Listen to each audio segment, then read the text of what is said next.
You grew up here in Utah. Yeah. When did you leave Utah, or when did you like think, okay, I got to get out, I need something else in my life?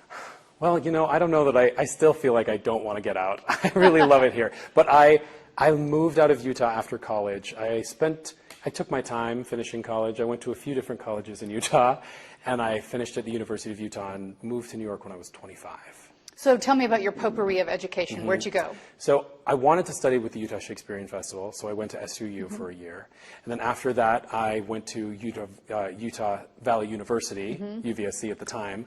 And then I was at BYU for a year and a half. And then I finished at the University of Utah. I sort of didn't know. I was studying different things. At one time, I was a communication major. I was studying music. I was studying theater. I was studying acting. And I eventually got my degree in dramaturgy, which is none of the things I do. But it's how I finished my degree, and then I moved to New York. Is that the history kind of portion of drama? History, philosophy, interpretation. Yeah, it's a lot of reading and responding critically to material. Wow, nerdy. Yeah, nerdy. I love it. But you know what? It has really helped me in my acting career in that I sort of consider myself an actor-dramaturg. Like I love to dig into the research, which has helped me a lot on things like working on the Gilded Age that are based on historical events, to be able to like really dig into the history and find things. So we'll talk about being young in Utah in just a minute. All right. But speaking of the Gilded Age, right now you're on Broadway, you have an HBO show. Is this like what dreams are made of, or is this what you always planned and now it's just like it's here and you're like, well, of course this is what I was going to do? I mean, I wish I could say that I just knew it was all going to happen this way, but yeah. I feel incredibly lucky. You know, I always, when I teach master classes or anything, I always tell people that really a success and a long career in this business has to do with talent, but it's also the cross-section of talent and luck. And if you can be incredibly talented and never end up in the right room. And if you end up in the right room at the right time, you get the job. Mm-hmm. And I feel very lucky that I've ended up in the right rooms, especially in the past few years, which has been very exciting. To kind of, not as a 22-year-old, reach the success, but after years and struggle and trying and, you know, lots of failures and coming back and coming back and coming back, I feel like that is what has given me success in the long term. Are you in season 2 that's coming out soon? I am, in a couple weeks. Excellent. Yeah. So tell me about that, because that's a big change from doing theater on a stage. How's it been doing a television show? You know, it's the same tools, acting on TV or film and acting on the stage. It's the same ideas, just when you're on film, you have to realize that everything has to be turned way down, because the camera is going to catch every little thing that you do.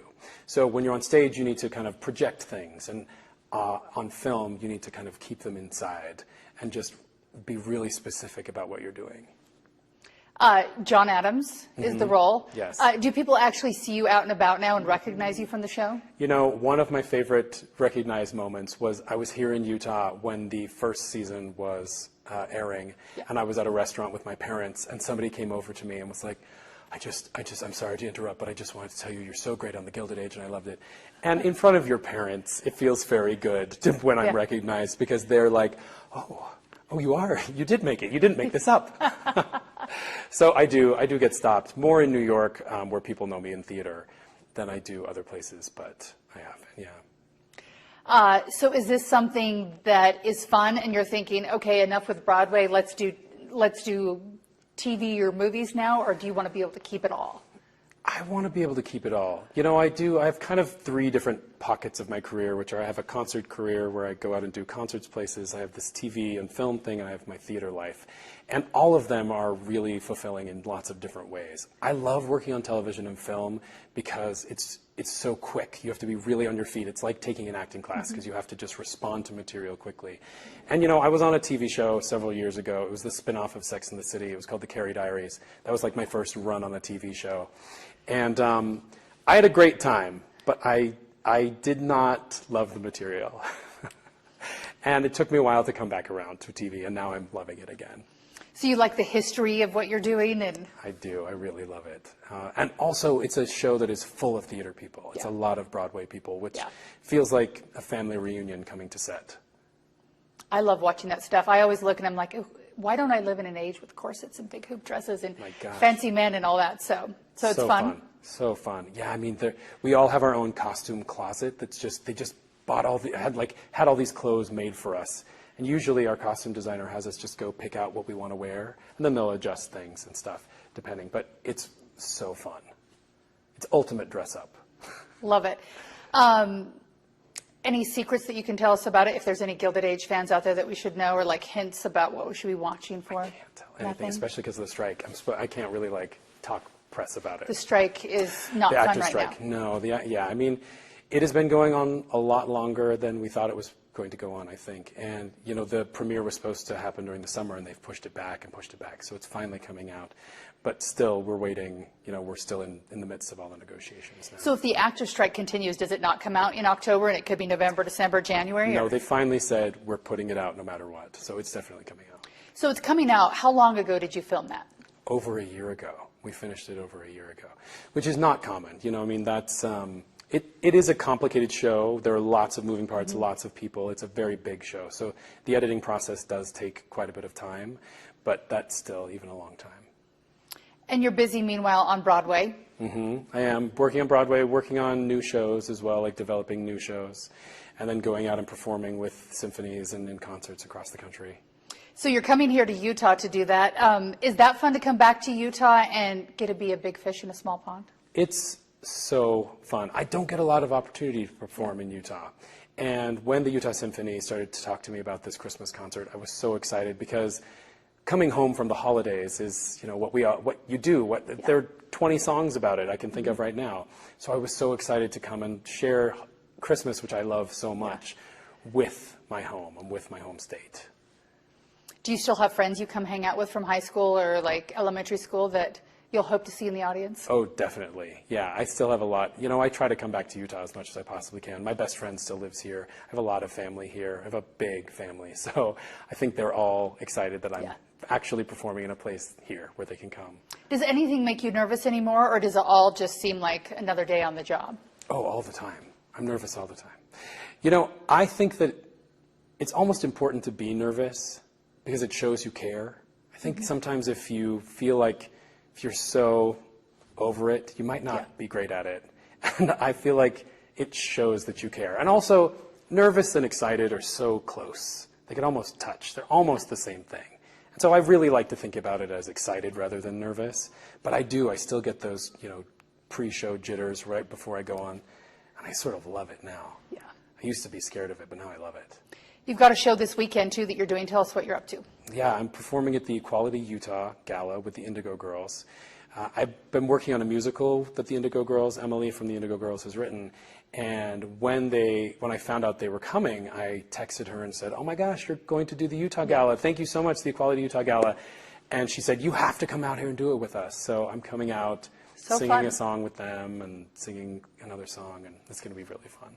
Not many people can say they're working on a musical with the Indigo Girls. Tell us about that. It's been really exciting. You know, I grew up listening to the Indigo Girls and loving them, so I love being in a room with them. She's such a fantastic poet, Emily, and watching her work and watching her create is really exciting. So is that coming to a stage near us soon? We'll see. It's in the development process. You know, musicals take a long time, a lot of simmering, and a lot of workshops before they start to come into production. So I think they're looking for their next production now. If people are heading to New York, are you on stage currently right now where they can come watch you? I'm not currently in anything, but watch the papers and I might be soon. Ooh, dropping soon. I like that. Yeah. So how does that work? Because a lot of people probably don't live the actor life. Is it always wondering and worrying if there's a next job, or how does that work? It is. You know, I think as you get older in your career, you learn all of the different ways to make a career, you know, and it is teaching, and it's concerts, and it's a day on a TV show, and it's a long run on a TV show, and it's all these sorts of things. And you have to get really comfortable with the rising and falling of it.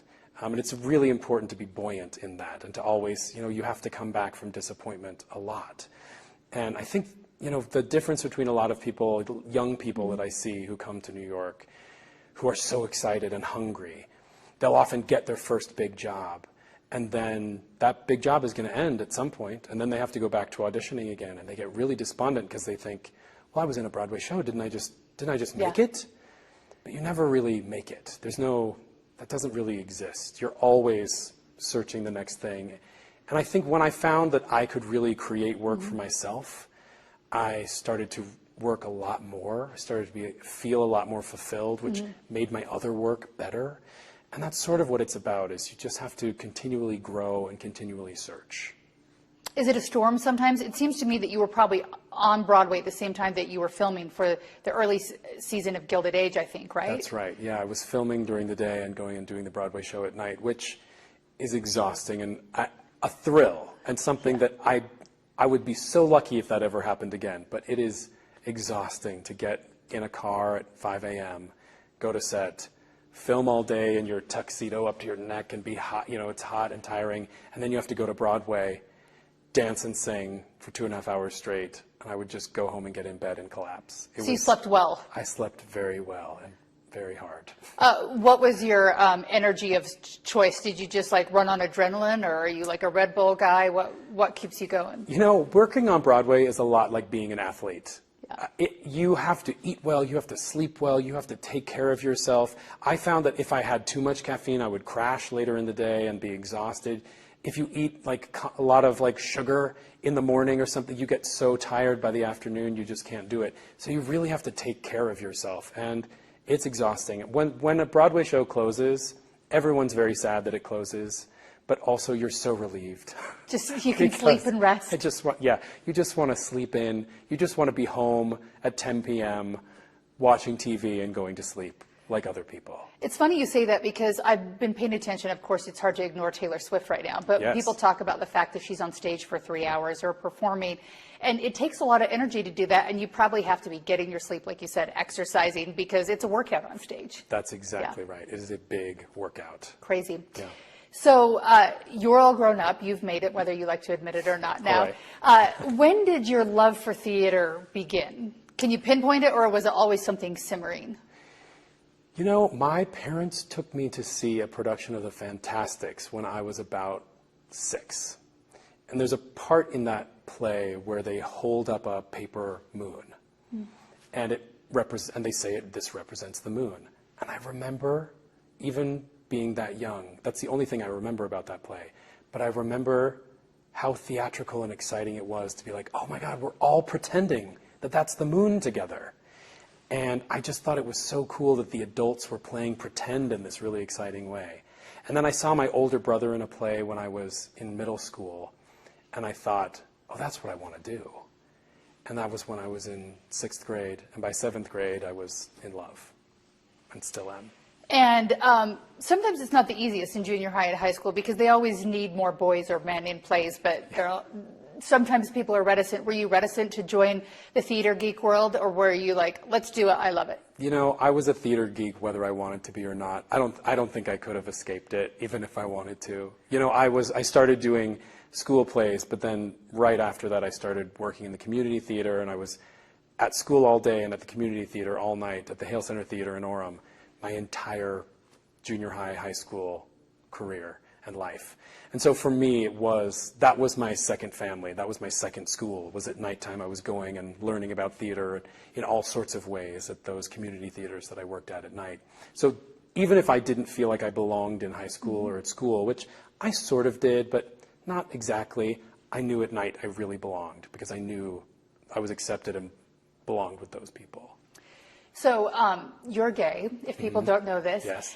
When you were growing up in Utah, was that something that you were out about, or did you wait till you were grown up on Broadway to talk about that, or was that a part of figuring out who you were in theater? Because theater, it seems like it's a place where you can belong no matter who you are. That's right. You know, I felt very comfortable being kind of out not in high school, but in college. I really started coming out.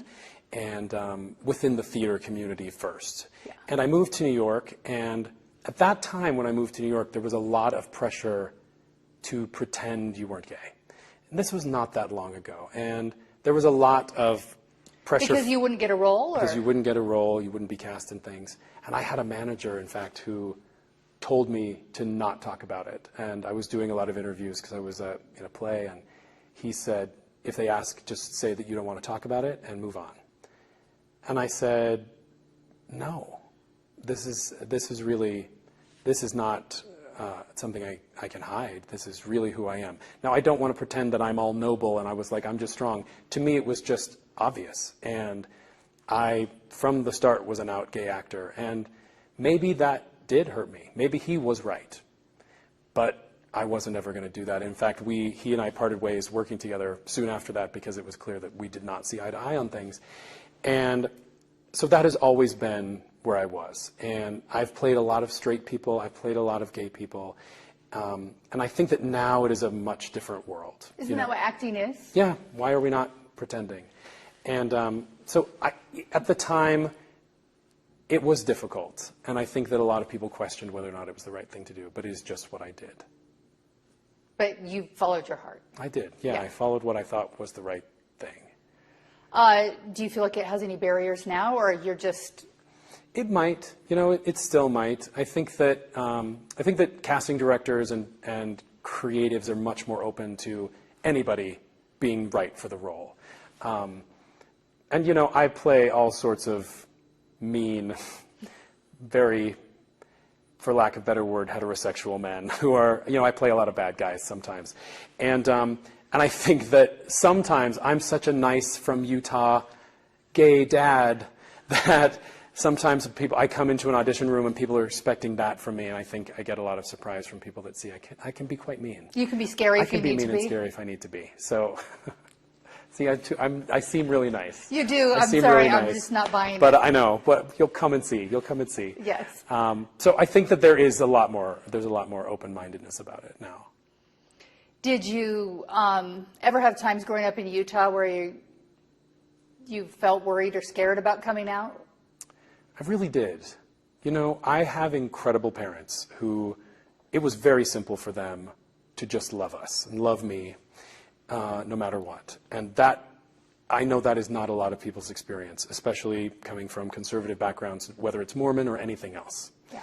And so I feel like I had a slightly easier time with my family, which is the place you need to feel the safest.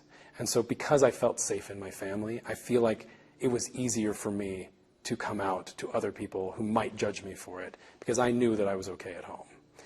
And so that, for me, made it a lot easier, in a sense. It was not always easy, and, I had girlfriends in high school and things, still when I was figuring myself out, but eventually I just knew that was the only thing I was going to be. Yeah. We were talking about this earlier before we were on camera, but I want to talk a little bit more about what sparked your interest in love in theater, and music's a part of it. And you said that you chose music for yourself. I grew up in a house here in Utah where I think a lot of kids did, where you had to play the piano or play an instrument. It was like part of your job and earn and keep at your house. But that wasn't the case at your house. It was a choice. No, we had a lot of music at home. My mom played the piano. My dad played the guitar. But we didn't really take lessons on anything. I took some piano lessons a little bit, but in 4th grade, an orchestra came and played at my school. And afterwards, they posted a flyer with little rip-off tabs saying, we're giving violin lessons to anybody. And I ripped off one of those tabs, and I went to my mom, and I was like, I want to do this. I want to play violin. And she was like, are you sure? Really? Okay. Oh, fine. You can try this. I think she thought I was going to do it for a week and then drop out. But I played it for the next 10 years. I took lessons, and I was really serious about it. I really loved it, and I found a home in music. My first kind of performances were playing the violin for people. But it became clear sort of later that I wasn't going to be great at it, and I think I knew that. And partially it was because I was bad at practicing, but also I did my first play, and that I just loved immediately. And so I sort of put the violin down. I still played a lot. So what was your role? Were you the fiddler? Or? I was not. I was the Artful Dodger in Oliver in 7th grade. That was my first full play that I ever did. Awesome. And you said you still practice and actually play now? I still do. I play now. I play with bands. Sometimes I do solo performance shows, and I play it sometimes as well. Just recreationally and sort of in a folk style. If you wanted me to pull out a classical song, I would not be able to play it for you, but I still love it. So when you're at the Utah Symphony, you'll be singing, and they don't want you to bring your violin? That's correct. I don't think they want me to play at all, which is fine with me. So what kind of, are they going to be Christmas songs you're singing that we all know, or are there new fun things going on? There are going to be some new fun things. It's a Broadway take on Christmas, and sort of the theme is coming home for Christmas. And also, I'm bringing along one of my very best friend and collaborators. Her name's Sarah Jean Ford. She was Christine in Phantom of the Opera on Broadway for a long time, among lots of other things.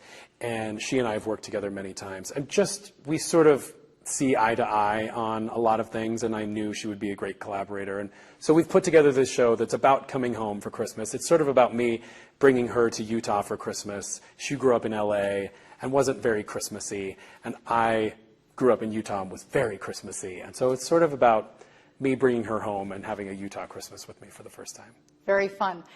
Speaking of Utah, you said that on Broadway that there's a Utah little family that kind of exists there, that if you're from Utah, you know each other. Oh, yeah. Are there many of you, or is it just a small handful? There are, and more all the time. You know, there are lots of younger ones.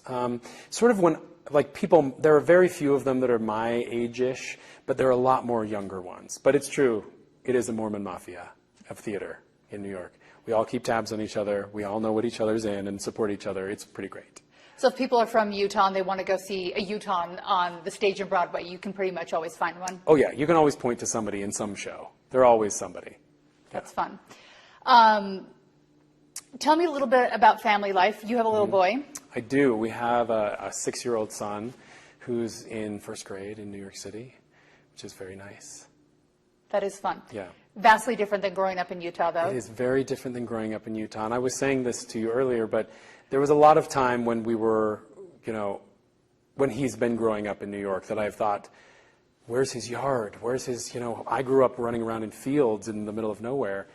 And I started to feel kind of bad about him having a childhood that was so different. But then I've really realized that just because it's different doesn't mean it's not good. And his backyard is the Natural History Museum. And, you know, he's growing up backstage at Broadway shows with me, doing his homework in Patti LuPone's dressing room. And it's really fun. And I would have loved that when I was a kid. He's like, yeah. But it is really, it's a fun and very unique childhood that he's having. And I think it's exciting. Do you feel like he's going to be drawn to the theater because your husband works in theater too? Or are you like, let's do anything other than theater? Let's practice math. Not. No. We used to say that we were going to pretend our house was like the house in Footloose, like the town of Footloose, like no singing and dancing. We were going to pretend we were scientists that work at night. But he, I don't think, he doesn't love performing. He loves art. His school is putting on a school play, and he has decided he wants to be the set designer. Nice. So he's designing all the sets for the class play, which is great. But he doesn't, I don't think he loves performing. But who knows? You know, he's 6. Yeah. Maybe one day he's going to change his mind. Yeah. He's got plenty of years to do that. Plenty of years. What else do we need to know about Claybourne? Secrets. What do Utahns want to know? What do Utahns want to know? Let me think. Who hits you up and slides into your DMs that wants to know something about Claybourne? Are they people who see you on HBO? Are they people who are stalking you on Broadway? You know, it's interesting. Who are your fans? I have kind of pockets of fans. I have like the theater fans, and then I have lots of gay family people that follow me because I'm very out about being a family man, a gay dad on Instagram and things. And so a lot of people follow me for that sort of content. And I record these conversations I have with my son because he's at an age where he's asking a lot of questions. And I've posted those online, and I get people stopping me on the subway all the time about that, which is really funny to me that that's what they stop me about. They're like, I just want you to know I love the videos of you and your son chatting on the Instagram. Okay, thanks, bye. Thanks, bye. Okay, that's where. Do you worry those chats are going to have to go away? He's going to be at some point like, Dad, leave me alone? Probably. He probably will at some point not want that to happen anymore. Yeah. But right now, he's still, I mean, he wants to start his own podcast. So I've said, excellent. Talking about Minecraft, which he's obsessed with right now. So I said, great, go. So he and I are going to make a podcast together about Minecraft. There are a lot of young men who've made careers out of that. That's so true. I believe in That's him. He true. can do it. I think my son might listen. Yeah, exactly. Yes. My son listens to a lot of them, so maybe he will. That's funny. Yeah. Okay, so if people want to buy tickets for the Christmas show, are they available already, or do you have to wait a bit? They are. They're on Utah Symphony website. You can find it's December 15th and 16th at Abravanel Hall.